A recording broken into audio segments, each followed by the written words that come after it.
Welcome back, AV Clubbers. We are at the Triton College Cernan Earth and Space Center, named for Gene Cernan, the last astronaut to walk on the moon. But we're here to talk about firsts, not lasts. I'm joined by Danette Chavez, assistant editor for avclub.com.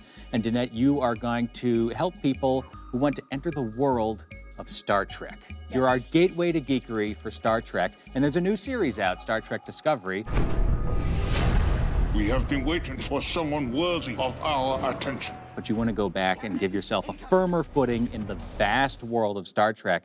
There's a lot of Star Trek out there. There's the original series, there's the Next Generation, then there was Deep Space Nine, Voyager, Enterprise, now there's Discovery streaming, plus you've got all the movies.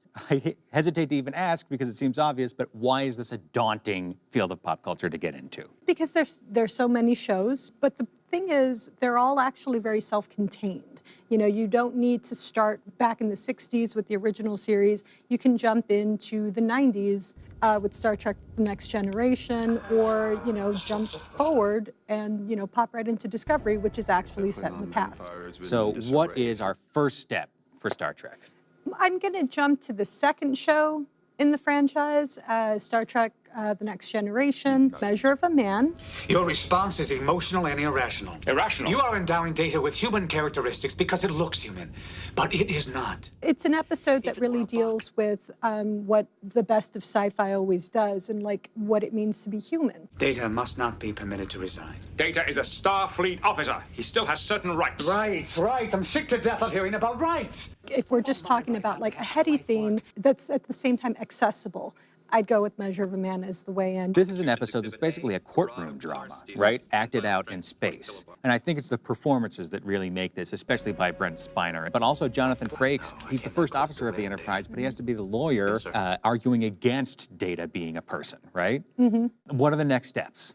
We're going to move forward to Deep Space Nine. I'm going with Improbable Cause. According to our sensor logs, the Flaxian ship exploded the moment its warp drive was engaged. It's an episode where Odo is doing his like investigation thing, but Odo's basically the security chief on the space station. Exactly. Odo's investigating. This is kind of like a mystery, you know, that he's trying to solve. The thing about this episode is that it sets up that Dominion War. I think you'll find when I have something to say, you won't have any trouble understanding it.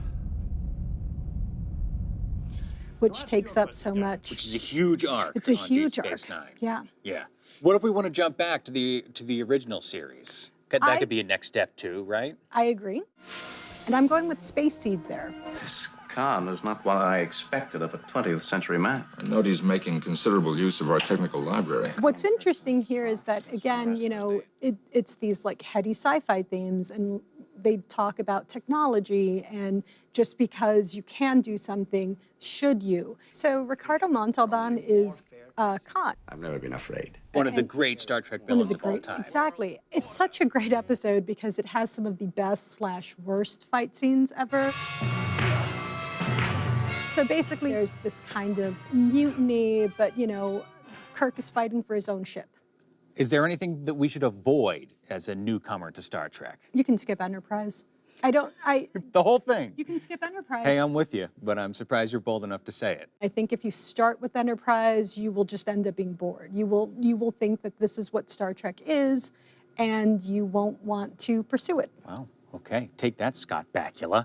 I like Scott Bakula. Apparently you don't, Danette. Sorry, it's on tape. So we're going to start with the Next Generation episode, Measure of a Man. It's going to give you a picture of how Star Trek really investigates what it means to be human. And then we're going to we can move forward, Deep Space Nine, Improbable Cause. You can move back to the original series, Space Seed, the famous Khan episode, and then Enterprise, which you think we can skip. That is your gateway to geekery for Star Trek. We'll be right back with more of the AV Club after this. So I think most people watch scary movies partly because they're fun. The idea of scariest to me, I think of this movie from 1989 called The Seventh Continent. This is a movie about a family who are going through their day-to-day existence slowly and horribly, and it just builds up this like 90 minutes of existential dread. Was ist denn? Was hast du denn?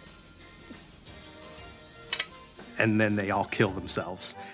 this is a real movie. It's gonna scare your soul for weeks afterward, and any time you think about it, you're gonna cry a little bit.